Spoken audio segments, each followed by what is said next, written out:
Ladies and gentlemen. And now it's time for New Zealand's greatest fun show. It's on TV, then it's on now. Seen it on a TV show. It's on TV, then it's on now. Would you please give a big warm welcome? Welcome. It's on TV, then it's on now. Seen it on a TV show. Ladies and gentlemen. It's meant to be on TV, then it's on now. Well, it's really great to have you on the show tonight. It's on TV, then it's on now. Seen it on a TV show. It's on TV, then it's on now. It's on TV, then it's on now. Seen it on a TV show. Hello and welcome to Wake Up New Zealand, live at Capital E. I'm Sasha. And I'm Edouard. Coming up today, we chat with two participants of the trading sports, a man stuck on a house roof, and some wacky weather. But first up, a story about a tacky new sign. Wellington is about to introduce a bold new sign to recognise the film industry. A large sign reading Wellywood, an imitation of the infamous Hollywood sign, will be on display on the hill above Miramar. But many think it's tacky and unoriginal. Sasha Gardner has more of the story.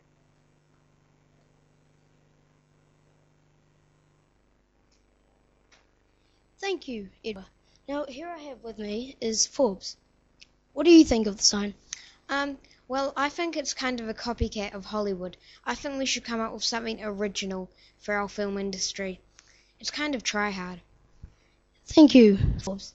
Now here we have Enoch. What do you think? I think it's brilliant. Pure class. A final recognition to Welly's participation in the film industry. I mean, I like to see Northwest Kazakhstan making a multi-million-dollar King Kong. Well, thank you guys for sharing your views. Now back to you, Sasha. Some interesting opinions there. Thanks, Sasha. And now for something completely different. We will be talking to a Pururu man who wished to remain anonymous, and not surprisingly. The man got stuck on his roof after he attempted to adjust his TV aerial. Some may call him an idiot, but let's get his point of view first. Now we have Benji interviewing the Pururu man.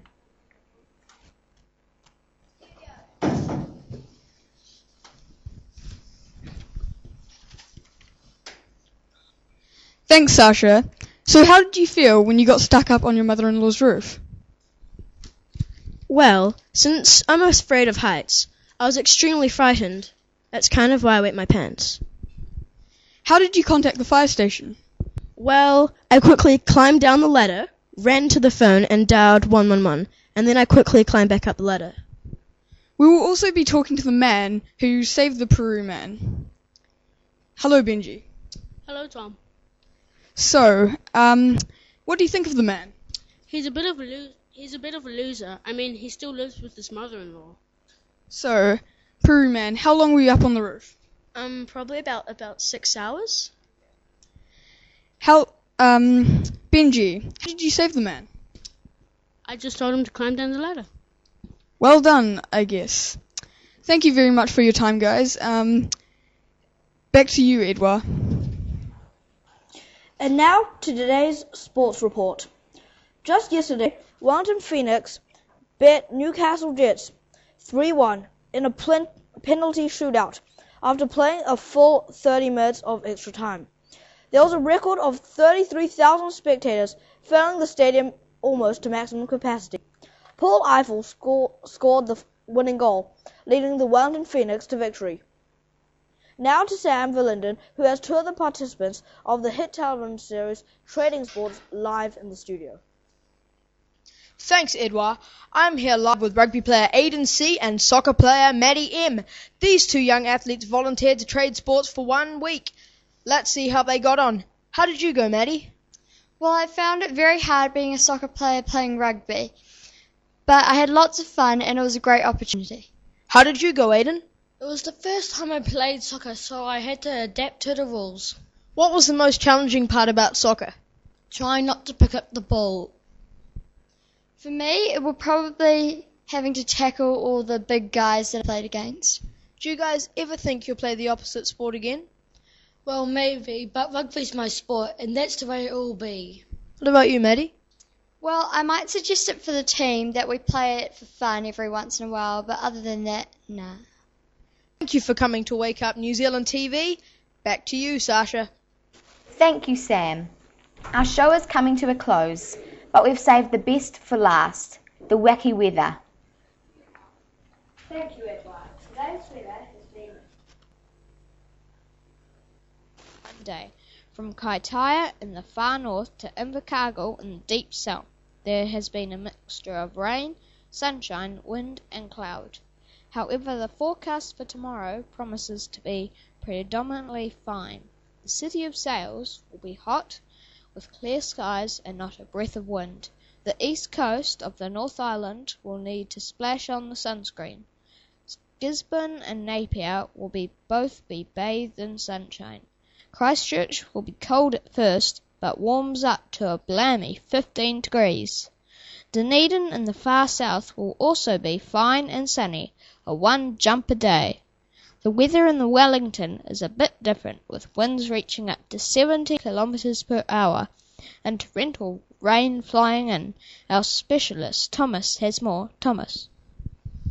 A deep thaw coming from the Tasman Sea is pushing a cyclone through the Cook Strait and onto Wellington.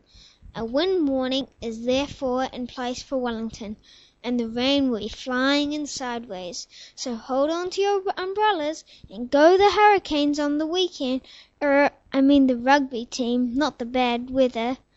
And back to you, Sasha and Edward at the news desk. Thanks, Chad and Thomas. Looks like we're in for a wild one in Wellington. And on that note, we have to call it a wrap. We hope you've enjoyed the show. Many thanks to each of our guests, and thank you for joining us.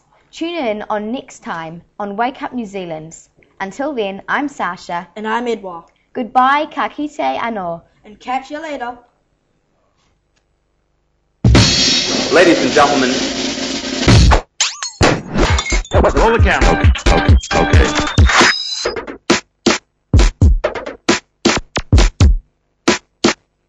Good evening, ladies and gentlemen. Tonight we are featuring an interview with a very peculiar-looking gentleman. Scene 1, take 1.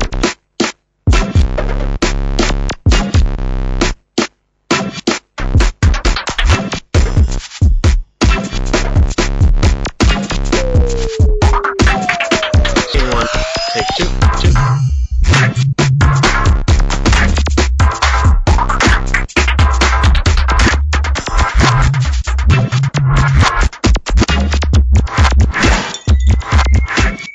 Take 2.